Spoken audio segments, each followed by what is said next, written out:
Thomas, je te donne la parole pour démarrer les choses Eh ben, officielles. écoute, merci beaucoup Andrea et Tiffany. Merci beaucoup Marlène Canteloup d'être présente ici aujourd'hui. On est content de faire ce travail ensemble. Et ce que je vous propose, c'est que je vais tout de suite partager la présentation. Hop, voilà, qui nous amène, et je mets ça en grand écran. Hop, j'espère que je vais y arriver avec mes petits doigts musclés. Voilà, c'est ça. On me demande si je dois continuer à partager. Ben oui, bien sûr, je dois continuer à partager. Donc voilà, partenariat en santé, identifier un patient partenaire et pour faire quoi? Et donc on a demandé, et elle a bien voulu accepter, et merci à elle, à Marlène Canteloup, donc, qui est coordinatrice de l'ETP à l'hôpital de Manès, de venir un peu partager son expérience. Et puis ensuite, on essaiera de poser un certain nombre d'enjeux justement sur l'identification d'un patient partenaire et pour faire quoi. Et donc voilà. Donc, une première partie avec pas mal de questions auprès de Marlène. Euh, D'abord, Marlène, je ne vous vois plus, Marlène. Êtes-vous là? Oui, c'est bon. Oui, c'est bon, super. Peut-être, donc vous êtes coordinatrice de TP à l'hôpital de Manès. Qu'est-ce qu'on peut dire d'autre au fond? Quel est le contexte que vous avez au fond à l'hôpital de Manès sur l'enjeu d'identification des patients partenaires mais peut-être plus généralement au fond. Alors, l'hôpital Manès, c'est à Fleury-Mérogis, dans l'Essonne, un petit peu au sud de Paris. Et en fait, moi, je travaille à un hôpital de jour avec deux spécialités principalement, l'obésité et les patients en consolidation d'alcool. Voilà les deux programmes en fait, qui sont en cours en hôpital de jour et dans lesquels on a intégré des patients partenaires. Le contexte, c'est que bon, l'hôpital de jour il est ouvert depuis 2014 et avant on fonctionnait qu'avec des ateliers, qu'avec des soignants, avec des patients. Et puis il est arrivé le Covid qui a un peu bousculé les pratiques et on a dû arrêter nos ateliers en présentiel et réfléchir à comment garder le lien avec les patients malgré la crise sanitaire. Et donc, on a réfléchi à passer en visio, sauf qu'on n'avait aucune expérience de comment préparer un atelier visio, comment animer. Et donc, en fait, j'ai sollicité le pôle TP Île-de-France en janvier 2021. Mais Marlène, pardon, je t'interromps juste un instant. Il y a des personnes qui n'entendent pas très bien. Je ne sais pas si toi, tu peux te Fort. rapprocher du micro. Ouais, j'ai mis un peu plus fort. Est-ce que c'est mieux pour les... Bah, reparle et on va voir si les gens réagissent. Pas de souci. Et donc, voilà, en janvier 2021, j'ai sollicité Pôle TP pour nous appuyer, pour développer des outils pour nous accompagner en visio, pour développer nos ateliers en visio. Et ils m'ont demandé dans ce projet d'inclure des patients. Voilà. Donc ça, c'est un petit peu, voilà le contexte initial. Alors, après le Covid crée au fond l'envie. Bon, au fond, pourquoi avoir eu envie ou besoin de travailler en partenariat avec des patients et des proches, au fond? Alors moi, j'avais déjà auparavant participé à des demi-journées de formation au Pôle TP de France où j'avais rencontré d'autres soignants qui avaient dans leur programme ETP des patients partenaires et qui m'ont parlé un petit peu de leurs patients partenaires. Et un exemple très concret, c'est que moi, je ne vis pas la maladie au quotidien comme mes patients. Et par exemple, pour des patients en obésité, moi, je ne sais pas ce que ça fait de ne pas pouvoir attacher ses chaussures, quoi, ou d'avoir des difficulté à s'habiller, à mettre des chaussettes, etc. Et en fait, le patient partenaire, il apprend vraiment son vécu de la maladie que je n'ai pas et qu'aucun soignant n'a. On a beau être empathie, bienveillant, essayer de comprendre le contexte de vie, on ne vit pas avec la maladie au quotidien. Marlène, pardon, je t'interromps encore. Je pense que le son doit pas être très bien sur ton micro. Est-ce que peut-être juste en ralentissant ta parole, peut-être ça peut être un peu plus clair? Désolée. Non, c'est pas grave. Et donc après, on a eu une réflexion en équipe, voilà, sur ces patients partenaires à inclure dans le projet avec le pôle ETP en janvier 2021. Donc voilà. Et donc, donc c'est vraiment le savoir expérientiel des patients qui est la cause, quoi, qui est le motif principal, au fond, l'envie et le désir, au fond, de travailler avec eux. C'est bien ça. Ouais, ça a été ça le motif Ok. initial. Et est-ce que vous avez, dans cette intégration, vous avez posé, réfléchi à des prérequis, au fond, à des critères d'intégration qui sont pour vous, qui ont pu être intéressants, ou quoi, qui ont pu être posés en équipe ou Voilà, discutés? en équipe, on a posé plusieurs critères, notamment que le patient il ait fini le programme ETP. Voilà. Parce qu'on ne peut pas être à la fois dans le programme ETP et patient partenaire. D'accord, C'est la première chose. Ensuite, il faut que fallait qu'il y ait des personnes qui soient disponibles, parce qu'être patient partenaire, ça demande du temps, d'accord. qui soient volontaires, parce qu'on n'impose pas à quelqu'un de devenir patient partenaire, Oui. et qui soient prêts à co-animer ou à travailler avec des soignants. Voilà. En fait, la D'accord, donc, posture elle change, en fait. Voilà. pardon, La pardon, posture change pour le patient, il faut qu'il ok. soit prêt à changer de posture. D'accord. On pourra voir d'ailleurs comment un peu ça s'est créé, au fond, ce changement peut-être de posture au fil de la pratique. Mais au fond, quelles compétences vous avez recherchées chez le ou la patient partenaire? Au fond, qu'étiez-vous allé chercher? Et puis ensuite, est-ce que vous vous êtes posé la question de la formation, au fond, de ces patients partenaires? Alors, déjà pour que les patients partenaires puissent intégrer enfin, le projet et puis après le programme, on a vu aussi avec notre psychologue qui est pensé qu'au niveau du patient, il était voilà, disponible à ce moment-là pour être patient partenaire parce qu'il faut quand même qu'il y ait l'espace psychique pour accueillir les expériences des autres patients. D'accord. Donc, Ensuite, l'espace psychique, c'est comme quoi? C'est comme une sorte de recul? un certain recul OK? et parce que des fois, quand on accueille des expériences, que ce soit en tant que soignant ou patient partenaire des autres groupes, d'autres patients, il faut arriver à prendre un certain recul voilà, par rapport, voilà, et ne pas absorber tout comme une éponge. D'accord. Ensuite, il faut quelqu'un qui puisse savoir écouter, Ce qui est dit euh, par les autres, c'est ça? voilà, qui est dit par les autres, Et par les soignants d'ailleurs, on imagine. faire preuve d'empathie aussi Ouais, envers le groupe. Dans le cas de la visio, il fallait qu'il puisse maîtriser l'outil informatique. Voilà, voilà, c'est pas forcément le cas de tout le monde.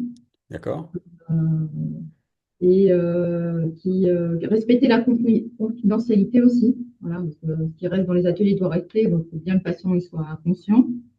d'accord, Et après, c'est par rapport à la formation du patient partenaire. euh, D'abord, ils ont intégré le programme pour préparer les ateliers en visio sans formation. Et ensuite, d'accord. ils ont été formés au pôle ETP Île-de-France avec 5 demi-journées. Donc vous avez suivi la formation qu'offre le pôle TF de la formation patient intervenant en 5 demi-journées, c'est ça? C'est une demi-journée avec les professionnels de santé seuls, 3 demi-journées avec les patients, les futurs patients intervenants, et puis une demi-journée patients intervenants et professionnels de santé ensemble, où ils définissent au fond un projet d'action éducative à mener ensemble. C'est ça? C'est ça, exactement. OK. Et donc, l'enjeu, ce qui veut dire que, au fond, l'enjeu de la formation n'était pas forcément, dans une première intention, n'était pas forcément la formation aux 40 heures en ETP, mais d'abord d'y aller comme une sorte de premier pas. On pourra y revenir d'ailleurs après, mais une sorte de premier pas à, au fond, l'intégration d'un patient dans une action éducative. C'est ça, c'est un premier pas parce que la formation de 40 heures, elle est quand même assez lourde. Ouais, Elle demande du temps, elle est assez dense. ouais, On suivi ça qu'elle est assez dense. Et je trouve que la formation du pôle OTP de 5 demi-journées, elle donne quand même l'envie au patient de voir qu'il est prêt à devenir patient partenaire, à savoir aussi un patient à la posture à adopter. Et ce mhm, qui est génial, c'est qu'il fait en binôme avec un autre avec un soignant qu'il connaît déjà. Il d'accord. vient de rentrer dans l'éducation thérapeutique.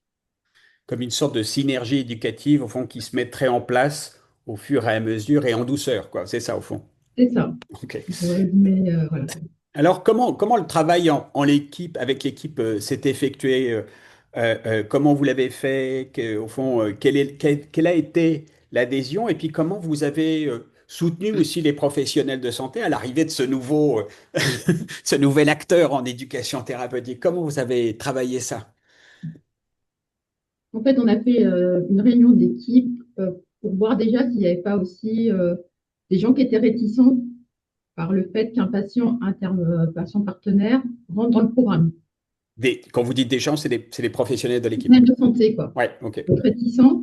Donc, en fait, on a fait un peu une réunion où on voyait un peu les freins et les leviers à l'introduction d'un patient partenaire dans notre programme ETP. Ouais, Alors, c'est vrai que moi, dans mon équipe, j'ai pas eu trop de freins, j'ai plutôt de l'adhésion. Parce que, voilà, on avait déjà travaillé que pour le TP et 2 patients en visio et voilà, on a eu bien fait, etc.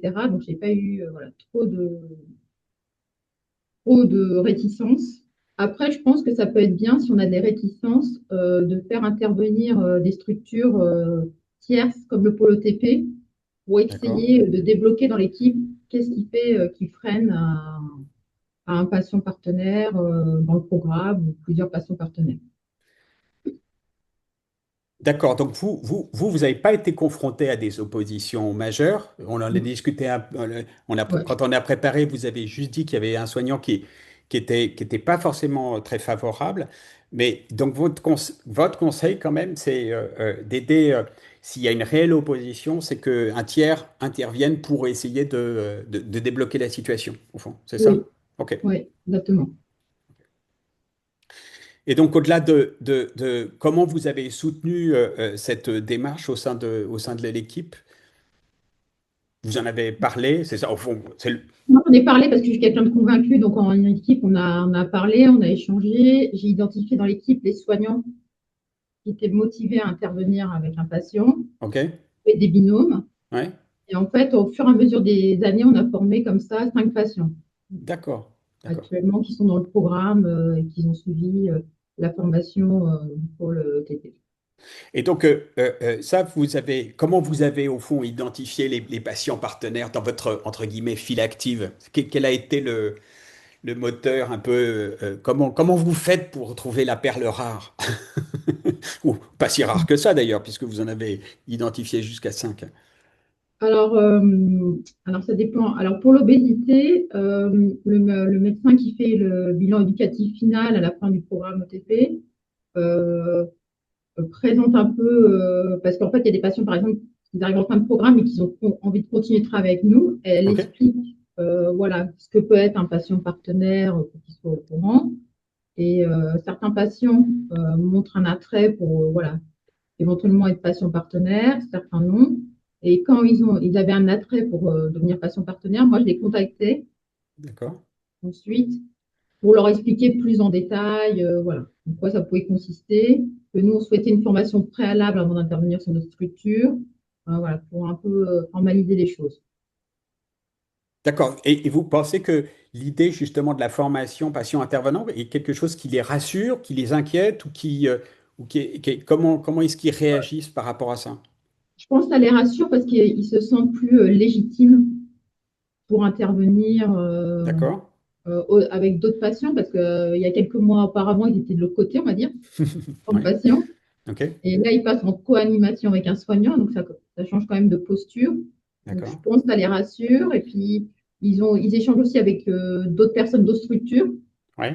Donc, ça, ils ont beaucoup apprécié, les patients. Oui, parce que c'est vrai, parce que ces formations patient-intervenant, mais je parle sous le contrôle d'Andrea et Tiffany, mais en fait, elles regroupent pas forcément des équipes qui sont du même établissement, mais évidemment de plusieurs établissements qui ont cette même démarche et donc qui sont, les uns et les autres, au fond, sont confrontés aux expériences et aux souhaits et, de chacune des équipes. Voilà. Et alors maintenant que j'allais dire que les choses sont en place, vous avez dit, Marlène, tout à l'heure qu'il y avait jusqu'à maintenant 5 patients intervenants en éducation thérapeutique qui travaillent à vos côtés. Au fond, qu'est-ce que vous avez noté pour ces patients partenaires qui sont intégrés? Quelle suite ça a eu, alors pour eux, et puis pour l'équipe de Manès?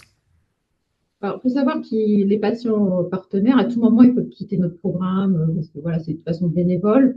Donc, il y en a qui sont là par manière épisodique. On a une patiente dans la dicto, elle était présente. Là, pendant un an, elle a pas été là parce qu'elle a d'autres choses dans sa vie. Et là, elle revient vers nous pour refaire Ouais, des ateliers.